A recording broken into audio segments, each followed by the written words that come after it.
Welcome to the Fantasy Football Factory Podcast. Week 8 now in the books. I'm your host, Ben Mintz, coming in hot back from New Orleans. What a wild day in the Superdome, and great to see the black and gold win in the Superdome rock.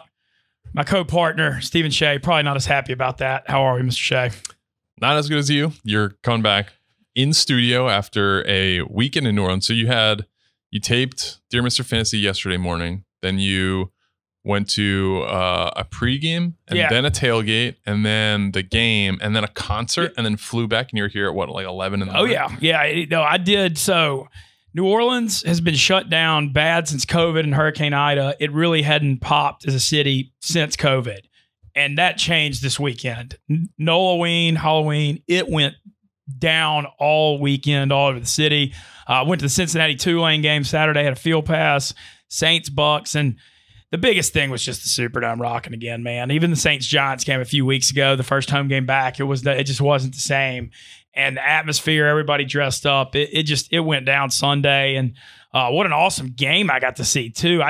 Shay, just getting into this game for a second. When the Saints settled for a field goal to make it 29-27 with 2 minutes left and kind of threw those passes and didn't make the Bucs burn timeouts. Yep. I thought the Saints had like a 25 or 30% chance of winning at that point. I mean, I thought if you got a touchdown, then maybe you had a shot because then Brady would have to go all the way down there. Yep. But when it was just a field goal, I was just like, man, they're not going to win. And I was shocked by the pick six. I kind of like Sean Payton being aggressive and going for it there, because for anyone that didn't watch, 2 minutes to go, 2 minute warning hits. The Bucs have 2 timeouts. So theoretically, the ball's at, I think, the 9-yard line. Mm-hmm. So theoretically, you run the ball twice, you don't get it in. And then you run it a third time, make them use all their timeouts. They're still going to have a minute 10. The Bucs get the ball, minute 10 left. And you're not able to, and the Bucs have a great run defense. You're not going to need a field goal. You're not going to run the ball in from the 9-yard line against Tampa very often. Yeah. So yeah, it was just a crazy situation. But the pick six, the Superdome, just rocked, man. It was just almost, it was all but shaking. And you know, we had a really fun clip. I had my post-game video. I was wearing a disco shirt and some shades, and a Bucs fan kind of tried to talk smack to me in the post-game, and I popped back off. Final score, New Orleans 36, Tampa 27. Tom Brady throws a pick six. New Orleans is back rocking for the first time since COVID. What an ugly... Kiss my ass, you son of a bitch. You come to New Orleans, you take it, and you like it. New Orleans 36, Tampa 27. The NFC South still runs through New Orleans. Sean Payton's a golden god.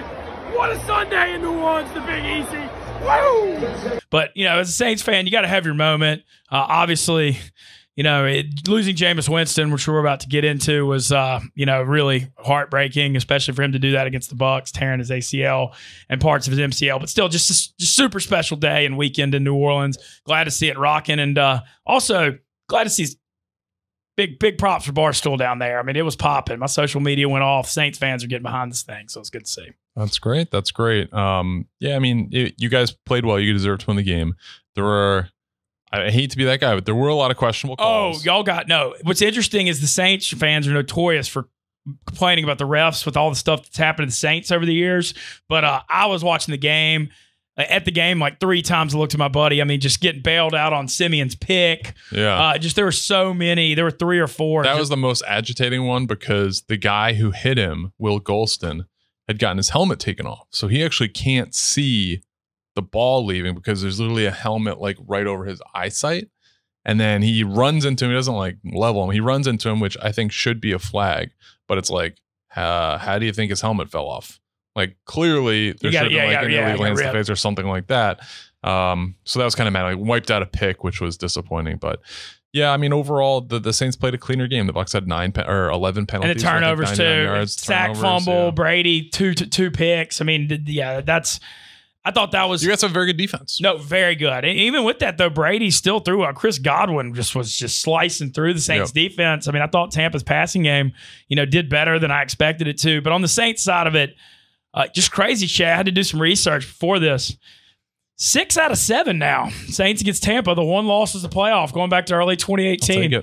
I know. It's just funny, though. I mean, it's ironic because being on the Saints side of it, the Saints have won the South 4 years in a row. They beat the Bucs 6 out of 7, but the NFL, I mean, the playoffs are what, I mean, you know, it is what it is. But that's also a cherry pick step because 2018 week 1, we went into there and put up a 50 burger. Yeah, 48-40. Yeah, the 50 game. So, okay, 6 out of 8 then. Yeah. So, still. No, but it's just fun. It's just, it's ironic, but it's the NFL, man. Super Bowl rings are what counts. And, you know, the playoff game last year kind of probably counts as 4 or 5 regular season games, maybe more. So, but either way, just the NFC South, New Orleans still fighting, even with Jameis Winston going down.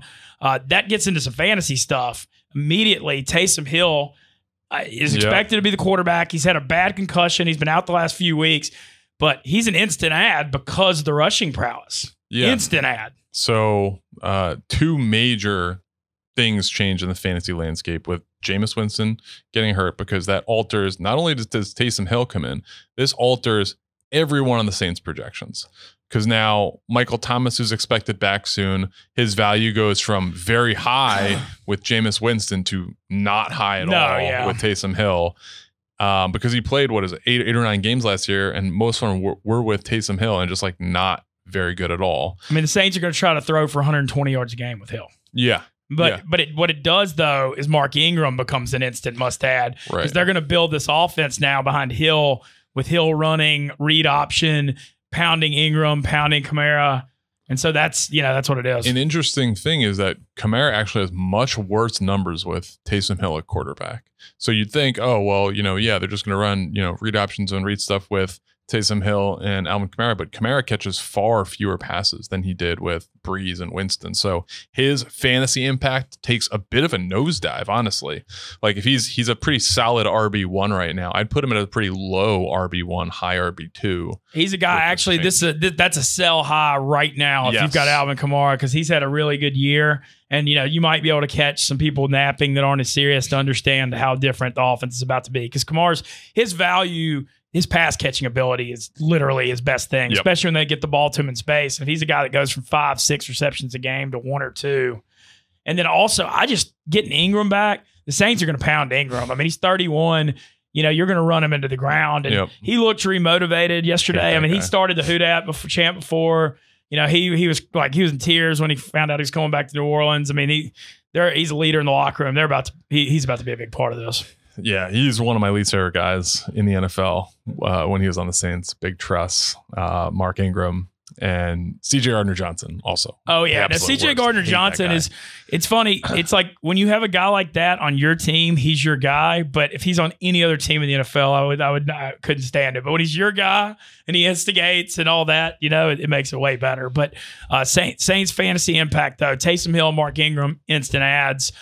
Hill, if you're in a 2-quarterback league, throw down on waivers, too. He's a solid QB2. Very. I mean, he's going to get a lot of rushing touchdowns. He would be, he got starts the past couple of years. He's comparable to, I think, in 2021 fantasy, I would put him on the same levels like Carson Wentz, who's played very well. I think he's like a better fantasy QB, or he's kind of right on par with like Daniel Jones, also like a safe rushing floor, not a ton of passing yards, but he's going to get you, 200, probably a touchdown or so. But I put Taysom Hill just because he's such a good athlete. Yeah, no. And another thing too, is they run him in the red. A lot of those plays, they're going to run the ball on short yardage and touchdowns with him. And Sean Payton will find a way. The thing to watch for on Hill, had a really bad concussion 3-4 weeks ago. I do expect him to come in and be the guy, but got to keep an eye on that. Yeah. Well, let's jump right into the Derrick Henry news. Yeah. Let's first thank our presenting sponsor, Miller Lite. Hanging out with friends doesn't require a special occasion. In fact, some of the best hangouts are just you, a few friends, and some Miller Lite. No strict dress code required. There's something satisfying about just kicking back and feeling like you can be your true self while cracking open some cold ones with some friends. Miller Lite has great taste, 96 calories. Go to MillerLite.com/fantasy to find delivery options near you, or you can pick up Miller Lite pretty much anywhere they sell beer. It is Miller time all weekend in the end zone for our fantasy guys. Celebrate responsibly. Miller Brewing Company, Milwaukee, Wisconsin, 96 calories, 3.2 carbs per 12 ounces. And we've announced this before, but Miller Lite is also sponsoring the 2022 fantasy draft at Barstool HQ for one lucky league. Go to barstoolsports.com/FFF sweeps. Terms and conditions apply. Must be 21 years old or enter. But you can have your fantasy draft with Mintzy and myself next summer at Barstool HQ, which is going to be so fun for us. Probably as much fun for us as the league that wins it. So we're excited to hang out. A lot of people are drinking Miller Lites in that Superdome. Yeah. Oh, I can imagine. On Halloween Sunday in New Orleans. I saw them everywhere. Let's go. But let's get into Derrick Henry because this is news that completely changes every fantasy league. Number one player. Number one, like literally. Yeah. He's a guy that's been putting up 30, 40, 45 points in some weeks. Multiple touchdowns. Just you can count on him. Every week he's going to be there. 30 carries. I'd been, tracking his carries all year. It's been getting he's on pace for like 500 carries. The wheels are starting to come off. A foot injury for a guy that size is very bad. It's a Jones fracture, which is, for people that don't, this is what Julio Jones dealt with, a similar injury.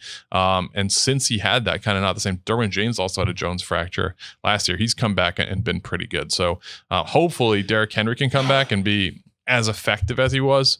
But in the short term, what are the Tennessee Titans doing? And what are fantasy managers doing that had Derrick Henry? What's the new plan B? Well, I'll just jump into it. Everybody's saying add Jeremy McNichols immediately, but I could tell by your reaction, I have serious reservations about it.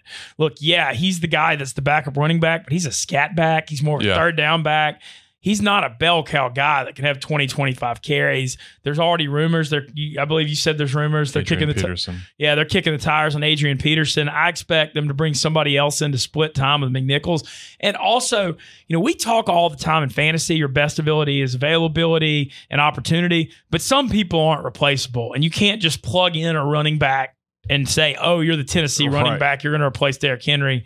And this is going to affect everybody. I mean, this is going to hurt Ryan Tannehill too. That offense is based off that the play action passing game. And so this is going to be, this affects everybody negatively, not named A.J. Brown. Yeah. So when you talk about Jeremy McNichols, I am very familiar with him. The Bucs drafted him. I think it was in the 5th round, maybe like 2016, 2017. Michigan State, I believe. No, maybe not. That was Langford for the Bears. Yeah. Okay. But either way, Jeremy McNichols, his stats this season, 7 carries, 38 yards, 27 targets, 21 catches, 203 yards and a touchdown. That's really where his value is out of the passing game. So yeah, Derrick Henry going from carrying the ball 30 times a game, 25, 30 times a game. You're not going to Jeremy McNichols. Adrian Peterson kind of is the perfect replacement because he's kind of the only other guy that's built like that, like not necessarily a receiver, just a between the tackles runner who can still get it done. I mean, we saw him getting it done with Washington a couple of years ago. So I don't think it's completely out of the question, but as far as Derrick Henry now, or a week ago compared to Adrian Peterson now is a drastic drop off. So it's going to be tough for Tennessee. We're going to have to see Ryan Tannehill really shoulder the load. And I think for Ryan Tannehill's stock, it actually makes it go way up in addition to A.J. Brown, just because they're going to have to throw it more. That's true. Ryan Tannehill before yesterday had one multiple passing touchdown game this season. So he threw 3 yesterday. Yes, and it was against the Colts. So the Colts are the only team that he's done that against. So I would be much more optimistic. I think the A.J. Brown thing is a great call. He had a huge game yesterday. Yeah, he had it last week, 8 for 135 and a touchdown. Yesterday, 10 for 155, 2 touchdowns. He was dealing with that hamstring coming into the year.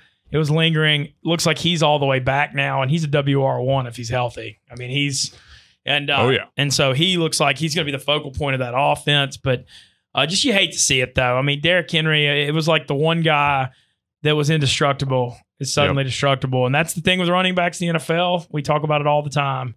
And you just hate to see it because Henry was just on such a historic run. And an injury like that with a guy his size, him being, 28? Yep. This could be, I don't want to say this is the beginning of the end, but this is definitely not good. Oh, here we go. The Titans have signed Adrian Peterson as we were talking. So number one, would you say he's your number one waiver ad of the week? It's a pretty tough waiver ad. No, Taysom Hill. Yeah. Taysom Hill over him, assuming you're in a super flex league. If you're not, I guess because James Robinson has avoided major injury. Apparently he's day-to-day now, which is a huge sigh of relief. If we were going into this week of waivers with Carlos Hyde as the number one waiver ad, that's very uninspiring for a Jacksonville team. He had a nice day yesterday. He had 9 carries, 32 yards, 6 catches for 40 in relief. But like that is nothing to get excited about. Carlos Hyde, we've seen time and time again. Jordan Howard, pretty nice game. Yeah, I want to get into the Eagles on the waiver wire thing. Boston Scott. I'm happy to see it. Yeah, he's a Louisiana guy too, and I used to cover him in college at Louisiana Tech, so I'm pulling for him. But he's kind of like he was playing behind Darren Sproles at the beginning of his career. He's like that similar little 5'5", like tiny scat back, but he's good. He had 2 touchdowns, and Kenny Gainwell, who you liked, thought he had 13 carries for 27 yards. Maybe didn't seize the moment. Now all of a sudden, with Miles Sanders out, we saw Howard back. We see Scott doing stuff. So maybe got to keep an eye on what's changing in that Philly backfield. Yeah, but let's talk about the other injuries from this past week. I think the most concerning out of, kind of what we talked about, James Robinson, we briefly touched on, he's going to be fine, so not super worried there. Derrick Henry, obviously. Dak Prescott. So didn't start yesterday. Cooper Rush with the start. He did warm up. Didn't feel comfortable, calf strain. They're coming off of a bye. That's worrisome to me. I'll tell you what else when you look at the Dak situation. It's a 6-1 football team in a crappy division. So they just won on the road in Minnesota with Cooper Rush. If Dak is banged up, there is literally zero reason to rush him back right now. With the lead, they've got a lock on that division. But they're playing for the number 1 overall seed. No, that's true too. But if it's like close, I think you got to be careful for the long haul. Certainly. And Dallas looks like they're going to be one of those teams in the NFC that's going to be standing at the end. Certainly, with their division, they'll probably be in the playoffs. But yeah, and then another one, quarterback injury, Zach Wilson, who we knew he was going to be out, but Mike White. Wow, 4 over 400 yards. And the first Jet since Vinny Testaverde throw for over 400 yards. What a crazy in the modern NFL, that's a crazy stat. Yeah. Because, especially when you figure how much the Jets lose through the years, you figure somebody in garbage time would end up, throwing for 400 yards. But yeah, I don't know what to make of that, though. I'm not getting the anointing all out yet on Mike White. Yeah, 28.1 fantasy points. Let's go over a couple of guys that stood out to us this weekend. A very surprising group of quarterbacks at the top. So Josh Allen, number 1, Mike White, number 2, Jimmy G. Did not. QB3 this week. He didn't throw a touchdown pass. He had 2 rushing touchdowns. Yeah, that's one of those. That's like the Sam Darnold beginning of the year rushing stat. That's certainly an aberration, but still a good effort for the Niners to score 33 on the road against Chicago because Garoppolo hadn't looked good this year. So that was encouraging. Deebo Samuel continues another. He hit 6 for 171. He's turned into a WR1. Sam Darnold also concussed. PJ Walker came in, so certainly something to watch for if you're in a super flex or 2 QB league. Also, Carolina's passing game's going to crap. They don't trust Darnold anymore after the way he's melted down. They're trying to run the ball. Matt Rule likes to play a defensive style. I feel like it's not good. DJ Moore, you still got to start, but everybody else I think is Robbie Anderson. Oof. I took the under in his receiving yards yesterday, which was 49.5. No yards. Yeah. And he's really this year. He had the good year last year in 1,000 yards, but man, he is not getting the target share this year at all. But that passing game continues to struggle. They did win yesterday, but the fantasy value, Carolina before the year, I was like, oh, Joe Brady offense, Darnold back. You look at DJ Moore and McCaffrey and Terrace Marshall and Robbie Anderson, like, man, this is gonna be like a kind of sneaky over team, but that's just not really how it's turned out. QB4 yesterday, Justin Fields. Ahead of Tom Brady. 101 rushing yards, and we have 2 rushing touchdowns? Yeah, I believe so, yeah. Yeah, that comes back to Shay, why you said you like Taysom Hill so much. The fantasy, if you have a quarterback that gets the rushing yards and touchdowns, especially in leagues where passing touchdowns are only 4 points, it's like a liquid gold, man. Yep. RB1, this is a guy whose horn I was tooting going into the year, and this is why you got to be patient with rookies. Michael Carter. Wow. Of the Jets, 27.7 fantasy points and half-point PPR. Wow. The Jets as a whole, certainly a wow, but Michael Carter was a guy who was available in a lot of leagues. If he still miraculously is available in your league, certainly he's got to be the top pickup. He's the guy, yeah. Yeah. They have like kind of a split backfield, but overall, he's certainly the one with the most promise. I just want to see like what his percent owned is right now. Yeah, that'll be 668. So still in a little under a third of leagues, he's available. So absolutely, you got to pick him up if he's available. Some of the usual suspects: Joe Mixon, Darrell Henderson, Austin Eckler, Aaron Jones. No surprise there. For wide receivers, Michael Pittman Jr. has really come on. Oh, yeah. No, he's number one guy, 2 touchdowns in the first quarter of that game. Him and Wentz, it seems like they've got a good connection now. If you counted pass interference penalties towards yards, he might be leading the league in yards right now. He gets going interfered like with all the time. The new Torrey Smith. Yeah. So looking at the top scoring tight ends, this stood out to me. You know who had a good game yesterday? Pat Freiermuth. Yep. You know whose team he's on in the Barstool? Out of office. I mean, get out of the league. Like, you guys stink. Like, just horrendous fantasy owners. And I like these guys. I like Joey Molinaro. I like Doug's. Chris Castellani had a great video over the weekend. Like, I like all these guys. As fantasy owners, completely negligent, horrible. I mean, they're averaging like 70 points a week. Well, it's a super flex league where you start 2 QBs and they drafted 1. So that. Yeah, they traded for 1 and then they just start a backup running back at the other one. Yeah, just abhorrent showing from out of office. Actually, as someone who's like invested in the league, disgusting. Overall season to date. So we're taping this before Chiefs Giants tonight. I'm hoping to see some fireworks tonight. Hopefully, it's a good game. Matthew Stafford certainly climbing the rankings, is up to QB3.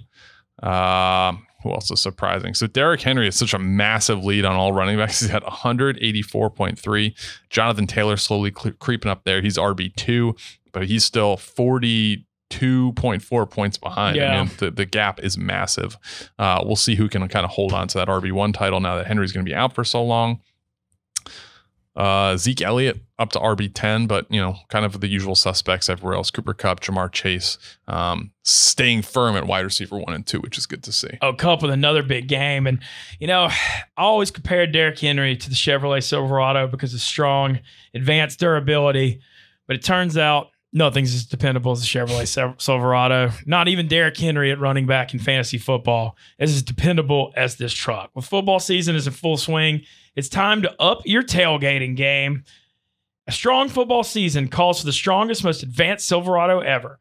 Fall means football and tailgating. It's time to up your tailgating game. The strongest, most advanced Silverado ever. The available multi-flex tailgate with 6 convenient configurations will give you a step up on your tailgate game. There's the primary tailgate, which opens with a push of a button on the bottom of the key or fob from inside the truck. The inner gate folds to a large step for easily getting in and out of the bed. There's an easy access configuration where the inner gate gets folded down, allowing you to reach farther into the bed. And it also is versatile. It can become a desk or a surface for your tailgating meal. Chevy Silverado, modern and advanced with a ton of grit, a partner in getting things done. Silverado is strong and dependable as the people who drive them. Check out this year's Chevrolet Silverado, the strongest, most advanced Silverado ever. And man, this October weather around the country, I know we're just entering November, still great tailgating weather. You feel that fall in the air, hadn't gotten freezing yet. I'd love to have a Chevrolet Silverado and be taking it around the country and tailgating, enjoying this fall weather. I can tell you that. Absolutely. One other thing we have to touch on that broke right as we were doing Dear Mr. Fantasy yesterday, Calvin Ridley stepping away from the game. I mean, did you not know this? No, I mean, I knew he had the personal matter and missed the game. I didn't know he was stepping away totally. Yeah. So because when it broke yesterday, it was like personal matter, not missing the game. Sure. So he released a statement. These past few weeks have been very challenging, and as much as I'd like to be on the field competing with my teammates, I need to step away from football at this time to focus on my mental well-being. This will help me be the best version of myself now and in the future. I want to thank my teammates, the entire Atlanta Falcons organization, our great fans, my friends, and my family for their support during this time. Calvin Ridley. What are the fantasy implications of this? I mean, he was drafted as a wide receiver, top 5 receiver, 4 or 5. Yeah. Yeah. I mean, I hate to say this because first of all, you just want his well-being above everything else. So I want to reiterate that. And then now I'm going to pile on him and just say he's like the biggest bust of the entire year. I mean, he is. He's top because it's one thing to we talked about Allen Robinson, how bad he was being the 11 or 12, but to be a top 5 receiver and what's his stat? I mean, he hasn't done anything. Yeah, he has been tough. And I remember we had a tough scenario. We had to bench him for a listener that was asking questions on Dear Mr. Fantasy. But yeah, his stats this season. So we got 31 catches, 281 yards, 2 touchdowns. So top 5 receiver drafted. It's hard. Tough. It's hard. If you drafted Calvin Ridley in the 2nd or 3rd round, you're probably desperate right now because you're not going to be you're not 6-2 unless you're unbelievable and you have Jamar Chase and Cooper Kupp. I don't know. I would put Allen Robinson ahead of him, to be honest, because Allen Robinson is healthy and available. Calvin Ridley, this is a delicate situation. So you hate to pile on the guy. I totally understand from a fantasy perspective. Everyone is disappointed. I mean, you're right. Well, no, like I said, I'm just calling like I said. Look, I hope he gets the mental health he needs. Look, we talk about this all the time.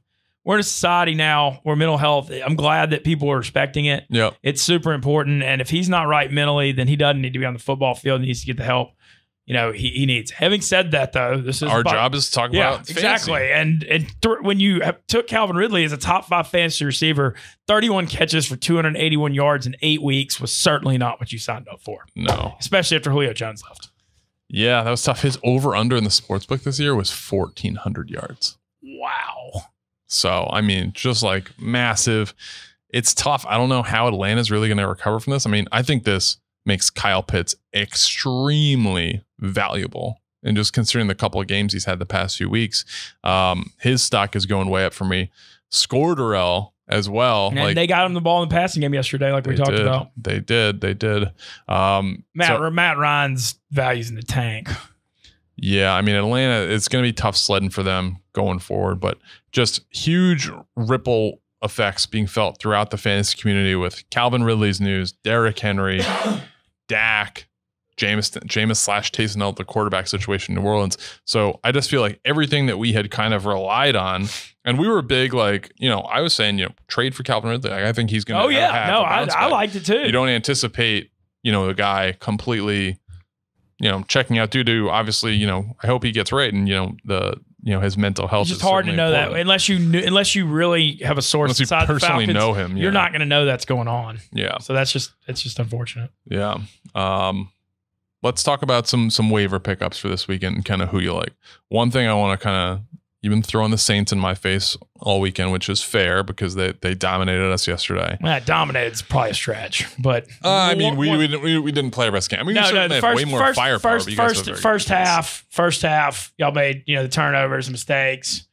I don't know. I was live betting the heck out of it when it's a 16-point game. Oh no! I don't know. It was just I didn't think the Saints, the way the second half was going down, it didn't look like they were going to win. But. Yeah, credit.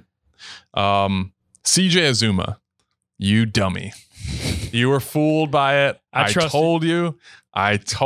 He is total fool's gold. 2 games this year, he's been very good. Lights out, like TE1 material. He's had 2 touchdowns in both of those games. Every other game, he stinks. Yesterday, 4 targets, 4 catches, 33 yards. I told you. That's not that bad. 4 for 33? 4 for 33? I mean, that's not horrible. In fantasy? And tight end this year? You're kind of like whether you score or not. I thought you were about to tell, I knew he had 4 for 33. I didn't think it's like when you went off that, I was like, I didn't think he got bageled yesterday. I mean, he didn't get bageled, but 4 for 33 is not something you want to start fantasy-wise. No, you're not relying on this guy. So he puts up another stinker. So just don't continue to get fooled by CJ Azuma. He'll surprise you once in a while, and he'll have some nice games, but more often than not, he's going to let you down. They're also spreading the ball out. Yesterday, it seemed like they were spreading. Chase had 3 for 32 and a touchdown. And 9 targets. I don't know. He only had 3 catches. Yeah. Well, it seemed like they were spreading the ball out. Yeah. T. Hagen's more involved. Yeah. So who are some other guys you like on waivers this week? Some popular ads. Obviously, Adrian Peterson right now is going to shoot up. Yeah, like I said, Adrian Peterson, Taysom Hill, Mark Ingram were all super, super high on mine. I mean, those were my top 3. So we got Devontae Parker, who had a nice game yesterday, back healthy. 11 targets. Not insignificant. 8 catches, 85 yards against a tough Bills defense. He's only owned in 35% of leagues. Thing with Parker, too, when he gets it going, we've seen this before midseason. You know, he's had so many injuries in his career, but he's had some little pockets where he gets hot for 4 or 5 weeks. Yeah. Yeah, you might be able to catch that on the come up. Jordan Howard, we discussed, could be an interesting ad. He's owned in 2% of leagues. I mean, he was on the practice squad until, I think, Friday. 2 I want to discuss with you, and I think these are interesting. Obviously, we don't want to buy too much into the Jets because, you know, they had a big win yesterday, a huge win over the Bengals in a very obvious trap game with Mike White starting. What do we think about their slot guys? So we got Jameis and Crowder, who had 9 targets, 8 catches, 82 yards. He also had a 2-point conversion. He did lose a fumble. He's owned in 19% of leagues. Then we got your boy, finally, Elijah Moore. 6 or 67. 6 targets, 6 catches, 67 yards. He also had a carry for 4 yards. He's owned in 16% of leagues. I'm going to say that's the guy that you want. I love where your heart's at, because I wouldn't be sitting here at Barstool Sports without Elijah Moore catching that touchdown or the dog pee incident in the Starkville, Mississippi end zone. So shout out to Elijah Moore. You're my dude. Let's pump the brakes a little bit on this Jets thing. Mike White threw 52 passes yesterday. Yep. I mean, yeah, he threw for over 400 yards, but when you looked around that Jets, you know, he threw to Michael Carter, he threw the 2 slot guys. I mean, the target share was all over the place. So I'm a little hesitant. So you're pumping the brakes on both of these guys, or just Elijah Moore? I mean, just all of them. Because they're playing Thursday night against Indy. Okay, that's a pretty good matchup, but I got to see more out of Mike White before I'm jumping in on this train. Yeah. I got to be flat out honest. I think that's fair. And they were playing from behind, and like they were chunking it, and I don't know. The Elijah Moore dog pee incident is actually a perfect transition to EmbarkVet.com. Introducing EmbarkVet. They are a dog DNA test that will help any listener get to know their dog better. You can discover all the dogs in your dog. So personally, my in-laws have dogs. They actually got them from a breeder. But Big Cat has a dog that is a mutt. Doesn't know exactly where it come from. That's where EmbarkVet.com comes in handy. They screen for over 210 genetic health risks and over 35 physical traits across 350 plus breeds to better plan their health routine. For all the holidays to come, 37% of pet owners enhance their dog's care with Embark results. And Embark also offers a DNA test for purebred dogs. So this holiday season, understand your dog better with Embark, the highest rated dog DNA test. Right now, Embark has a limited time offer on their breed and health kit and purebred kit for our listeners. Go to EmbarkVet.com to get free shipping and save $64 with promo code FACTORY. Again, that's EmbarkVet.com. Use promo code FACTORY to save $64. Get the perfect gift for a happy, healthy holiday today. Awesome stuff from Embark Vet. I would go a little farther. This is the first time I've heard about Embark. Got to give them credit. Think about, a dog is a member of your family. Oh, yeah, absolutely. I mean, a dog is literally like a part of your family. And, we live in a society where, getting mutts and rescues is a big thing. And, that's a noble thing to do, to get, mutts and rescues. And if you do that now, Embark can help you learn about what you've got, your dog and animal. And so, I think that's an amazing Christmas gift to try to help your family. I don't know. That's really, really great product with Embark. That's cool. I thought you were about to switch it into DK Metcalf, because DK Metcalf was the first person to do the original dog pee. And with that, Russell Wilson could be coming back, and that affects DK and Tyler Lockett's value. Yeah, so I mean, both of them had good games yesterday, which Lockett is surprising. at 12 for 142 after he caught like 5 balls from Geno Smith in a couple weeks. So it'll be interesting to see what exactly happens with Russell Wilson, because they're saying he could return week 10. Mike Garafolo is saying he could. That's when he's first eligible, and he's going to have the pins removed from his finger within the next week. That being said, nope, that's correct. So we're going into week 9, and the Seahawks have a bye. So week 10 is the target. Oh, yeah. So that's going to be interesting. They said 4 to 8 weeks on it. At first, they thought 6 to 8, and then I heard 4 to 8, and Pete Carroll said it, quote, Russell Wilson's a magic healer. Yeah. And, I mean, he's got the concussion water, right? Something like that. But he's that's something to watch for. And is he a guy, knowing that they have a bye this week, if you're doing well in fantasy, he might be a guy you try to send some trade offers out to if somebody's desperate. So he's a guy in my big league I actually sent some trade offers out to a couple weeks ago, Superflex League, because the trade I did was Jameis Winston and I forget who it was, maybe a receiver or like an RB2 for Pookie Williams and Russell Wilson. This was right after Russ got hurt, maybe like a week after. And I've just been sitting there with him on my bench, just waiting for him to come back because I started off really hot. I think I was like 4-1 or something like that. And then, you can make some big moves and tread water until the playoff push, which I'm excited about. So hopefully he gets back soon and flourishes because he's awesome. I mean, he's the only guy I think that's had 30 touchdowns or more, I think in four consecutive years, which is great. But let's get into are there any more guys you like on waivers this week? That's pretty much the guys. The running back thing was what I was really targeting. I said obviously I talked a lot about the Saints thing, and then the AP news breaking. I mean that's the biggest one. That's big.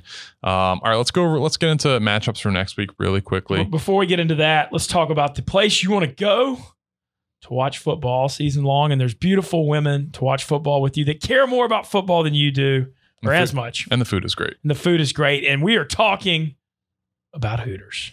Hooters is your go-to spot for killer wings and ice cold beer. Football season means all the big games on all the big screens. It's the only place that has the world-famous Hooters girls. They love football just as much as you, and they're a lot better looking than all of your friends. Hooters has game day specials to keep you hydrated and filled you up on your Hooters favorites all season long. If you can't make it to Hooters for the game, you can still get your Hooters fix at home and save $10 with code Barstool when you order online. Check out Hooters.com/Barstool for details, and even check out that commercial that I might have made an appearance in. Let's go. All right, so let's get into matchups for next week. We got a couple interesting ones. The headliner's got to be Green Bay at Kansas City. Definitely does. And boy, this case, I mean, we'll know a lot more. 55.5 is the over-under. We're taping before the KC Giants game, but Rodgers against Mahomes. I mean, how can you?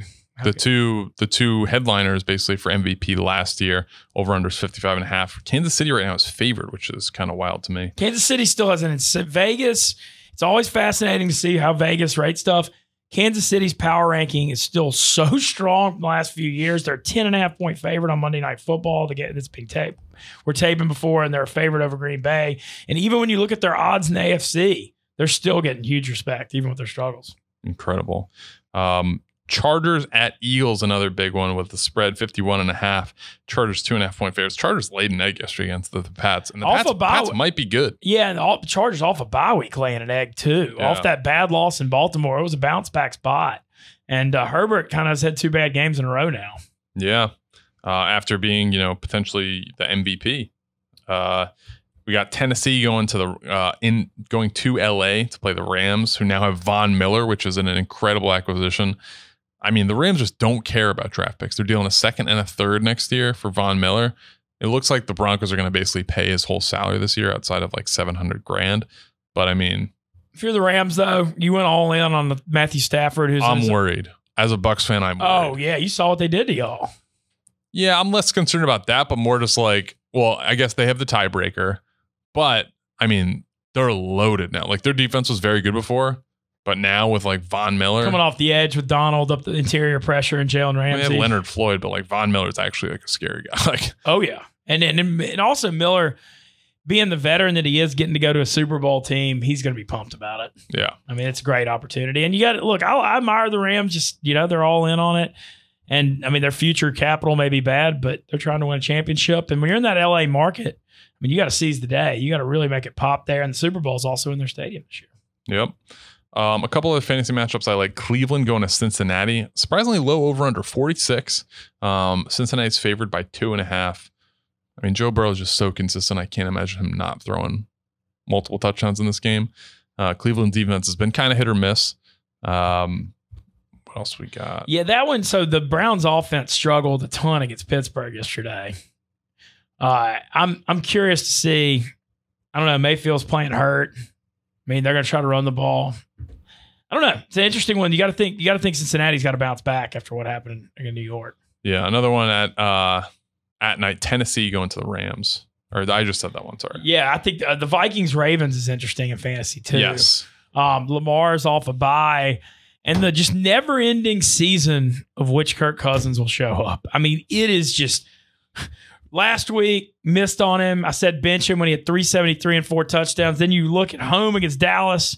Sunday night, well, I'll tell you one thing. If it's a primetime game, you can bench him. If we've learned anything.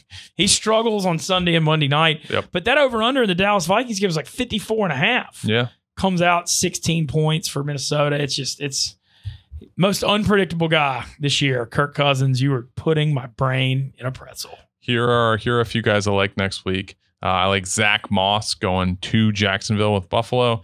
D'Ernest Johnson got in the end zone yesterday, so salvaging a fantasy day, got close to double digits, which is acceptable for a backup running back going to Cincinnati. I like Christian Kirk because we don't know what's going on with DeAndre Hopkins. He had the hamstring injury early in that game on the big catch that was overruled, not a touchdown, 55-yarder. Came back in the game, but Christian Kirk, assuming DeAndre Hopkins is limited in some facet.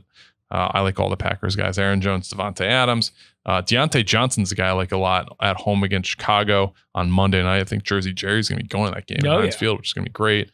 And then Michael Carter, we mentioned before, must start now. Especially if he's going to catch the ball. Yeah, which that was kind of his thing coming into the year, which is why I was so high in him. He's going to Indy Thursday night. Jonathan Taylor, I think, against the Jets. He's just been so good lately. And then one guy I really like this week, Tua. I like him. He is playing Houston. Let me see where Great matchup. It's in Miami. Miami's 7-point favorites. Over under right now, 46. Miami a 7-point favorite. Going against the Texans, I like Tua. He's been actually quietly pretty good fantasy-wise the past couple weeks. So he's a guy that I would start next week. Oh, I like him a lot in that matchup. And then you mentioned Devontae Parker as an ad. Yep. I mean, yeah, next week against Houston at home. No time like the present on that one. So give me like the vibes yesterday from New Orleans. I know we kind of opened the show with this, but like, what was Halloween like? What's that atmosphere like? Is it just like different? Was everyone dressed up? What were you also dressed as? I just rocked the disco shirt and shades. What's the character? I've always worn that disco shirt off and on for like 5 years. And okay. So it only pops up for like Halloween or so you're dressing up as like 2018 Ben Mintz? Yeah, except luckily the disco shirt is a little looser on me these days than it was in 2018. It's the lazy man's costume. We'll call it what it is. But the atmosphere, look, it was phenomenal to see because New Orleans, like I said, it hadn't popped in a couple of years. And the Superdome, everybody that went to that Giants game just said it wasn't back. It was like just eerie. And because they lost. Well, just in general, it was right close after Ida, and everybody wasn't back in the city. And yeah, they lost too. But it wasn't loud even when they were winning. Okay. And this game, from when Mark Ingram's back in New Orleans, which is emotional, he came out and dropped the Who Dat champ beginning of the game, and it was just on from that moment. And New Orleans was bustling. It was alive the whole game. I mean, I'm not sure what it looked like on TV, but I thought it was rocking in the game. And especially on that pick six, I thought the noise was a little bit of a factor. And, that's always been a big part of the Saints thing. You look around the NFL, the great home field advantages, you always think about Seattle, you think about KC with Arrowhead. The Saints in the Superdome, when they turn it up, is one of the best ones because it just gets so loud in that dome with all the liquored up South Louisiana Cajuns in there.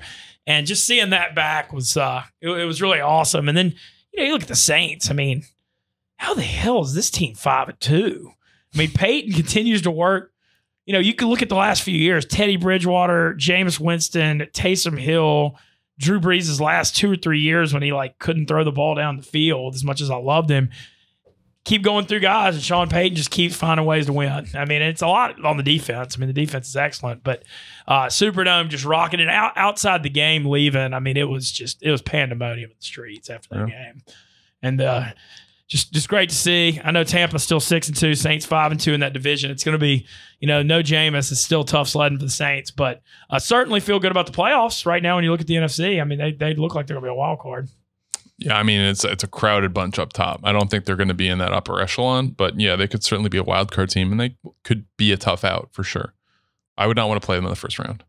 I'm just excited to just see it. 5-2, great year for them. Big transition year off salary cap, losing Drew Brees, and Sean Payton continues to prove why he's one of the best coaches in the game and underrated. And I'm glad, just like I said, seeing New Orleans rock again like that, just partying all around the city, just warms my heart. And New Orleans loves Barstool now too, which is cool to see. I mean, maybe it was because I was wearing a disco shirt in public, but it definitely was a real thing. That's great to hear. Well, we thank our listeners in New Orleans. Congratulations on the win. You guys deserved to win yesterday.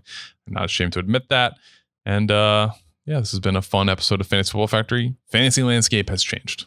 Everything's changed. The Derrick Henry injury. Pick up Adrian Peterson. This is a week. Sometimes you never want to sleep on the waiver wire stuff, but you really got to be on it this week. Yes, absolutely. All right. Best of luck to everybody getting in those bids. Good luck in your matchup this week. We'll see you Sunday for Dear Mr. Fantasy, 11:30 a.m. Eastern. Catch you then. Thanks to Miller Lite for sponsoring the Fantasy Football Factory podcast.